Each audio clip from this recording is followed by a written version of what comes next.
Hey folks, are you ready for part two? We're going to do some country and rock. So these are all 50 cents from the Great Escape sidewalk sale. Let's jump right in it. All right, this first one, I just love the cover. I'd never heard of the artist. Turns out he's a longtime member of the Grand Ole Opry, Billy Walker. And this is The Gun, the Gold, and the Girl cross the Bezos at Waco. And I guess this is, was there a time? It seems to me there was a time in country music when they would name their albums after like two of the songs on the album. So, anyway. Yeah, between the outfit and the horse, had to pick this up for 50 cents. It's on Columbia. It's got some surface marks. I'm hoping it'll play well when it cleans up. Next, Dave and Sugar, Greatest Hits. Now, something about this band has been bugging me.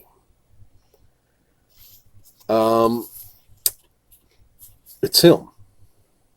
Because they look like it's a country duo or trio.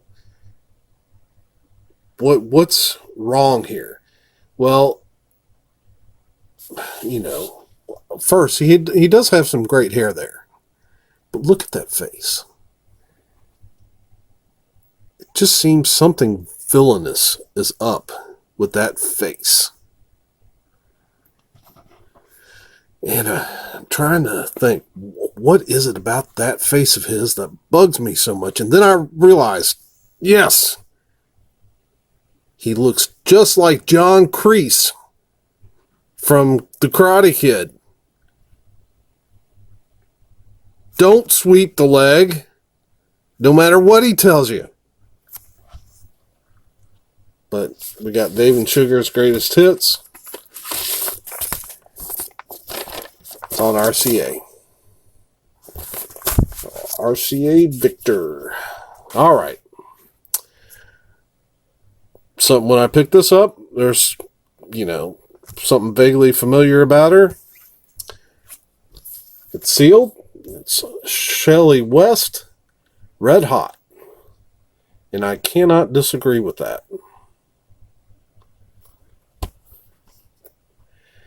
And so what's so familiar about her? Well, I got to looking her up online, and she is Dottie West's daughter.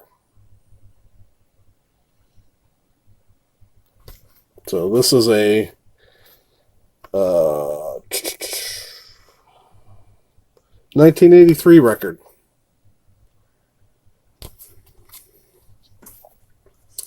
Next up, the Whites.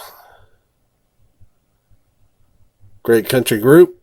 They were in the Oh Brother, Where Art Thou? I saw them the night I saw Russ at the Grand Ole Opry. In fact, I can't remember which lady it was. I don't remember Buck being there. But one of the ladies grabbed Russ. All right, so Russ comes out. He's there to sing and to promote the documentary that came out on his life. And so he comes out. Russ can be kind of an introvert, I think, when it comes to crowds and everything. It's a large crowd there at the Grand Ole Opry. So he comes out, he kills it, sings a couple songs and just kills it. But then he was getting ready to shoot off the side, and one of the White sisters hooked him by the arm and pulled him back out and talked to him. Talked about how she was a fan of his music and talked to him about the documentary, and then she made it a point to talk about how God was going to do great things with that documentary. I thought it was one of the sweetest things that I've seen on stage. She was so kind to him and made sure that that the documentary got plugged in, because it was important to get people to know that documentary was coming out. So anyway, yeah, the Whites. So this is sealed. It's called Forever You.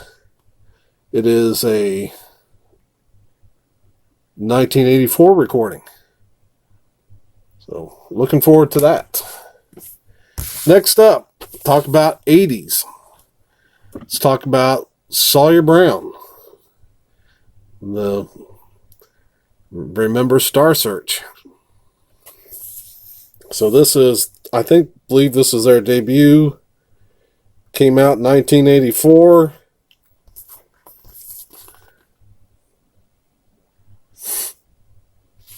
And it's on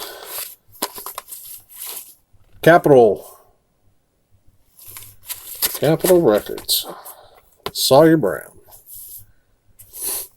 So I remember watching them on Star Search. Them and Sawyer Brown and Sam Harris. Next up, Marty Robbins. Adios, Amigo. I was looking at his Wikipedia page just to kind of familiarize myself more with him. And there were some great things on there that I'm going to have to see if I can find a book on this cat. He was an interesting individual. I've got another album where it's a NASCAR.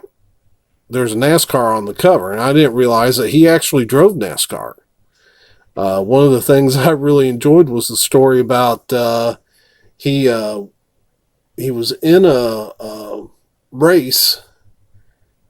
Let's see. Oh yeah, in '72 at the Talladega 500, Robbins stunned the competition by turning laps that were 15 miles per hour faster than his qualifying time. After the race, NASCAR tried to bestow the Rookie of the Race award, but he would not accept it. He had knocked the NASCAR mandated restrictors out of his carburetor and admitted he just wanted to see what it was like to run up front for once. Oh, what a character. Now, normally everybody knows my feelings about cheaters, especially the Patriots, but he didn't accept the award.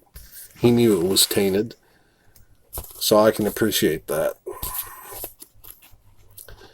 Oh, wow. That's something. It's on Columbia. Had a lot of success. This guy had a lot of success, too. Alright, so he had 52 studio albums and 100 singles. Robbins has charted 17 number one singles on the Billboard Hot Country Songs chart, as well as 82 top 40 singles. Wow. I also picked up this. This is one I'm really excited about. Marty Robbins. This is called A Lifetime of Song, 1951 to 1982. It is a gatefold. The albums are kind of in the middle here. Interesting gatefold. And the albums look, if I remember right, the albums look really good. Yep, they're on Columbia.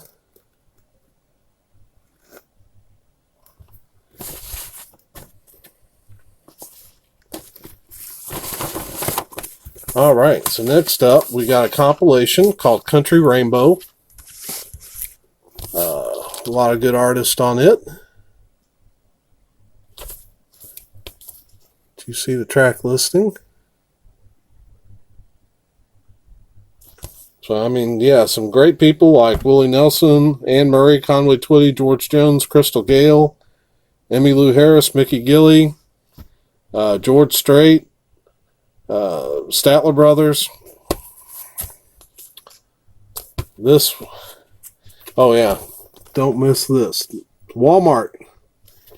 That's a 20th anniversary celebration back in 1982. Country Rainbow. Is that like K-Tel or something? No. Anyway, let's do a couple rock albums real quick. First up, Van Stevenson, Suspicious Heart. Now, reading up on Van Stevenson, he had a lot of success writing for country artists when he first came out. He wrote hits for Kenny Rogers, Dan Seals, Janie Fricke, and John Anderson. Had his first chart hit for Crystal Gale with the song Your Kisses Will. Now, this is a rock album. I was trying to think how to describe it. I listened to some of it on YouTube, and I think he would have made, with this album, he had a little bit more success before this album. This didn't chart really for him, but listening to this album, what kind of grabbed me was one, that cover. I like that cover. Just different. And then also on the back, I saw that on guitars, Dan Huff of Giant played on here. But this particular album, I think, best comparison I could make would be maybe Richard Marx. So that's Van Stevenson, Suspicious Heart. And that is a 1986 album. Picked up Jethro Tull. This is Minstrel in the Gallery. I'm not very familiar with this band. I know they're famous. I'll eventually spin them and figure out what's going on with them, but I've picked up a couple. I just need to sit down and give them a good spin on Chrysalis. And it looks pretty clean. I was a little surprised to see the Jethro Tull album, and maybe that's not one of their better ones. And let's end this with a couple of singles. So this first one is the J. Giles Band, Concealed Weapons. And this is 84. I don't normally pick up like 12-inch singles, but when they're 50 cents, I will. I like J. Giles Band, alright. EMI America. And this one I was excited about because I love this band. Mr. Mister. And this is Something Real Inside Me, Inside You. From, what was the name of that album? Go On. I thought Go On, it didn't do nearly as well, and it was coming off the success of the Welcome to the Real World. But I thought it was a good album. Oh, white label promo. Somebody wrote on that one, star, put a star on there. Not for sale. All right. And that does it for the rock. Country and rock. So we'll be right back with some R&B and jazz. See you soon.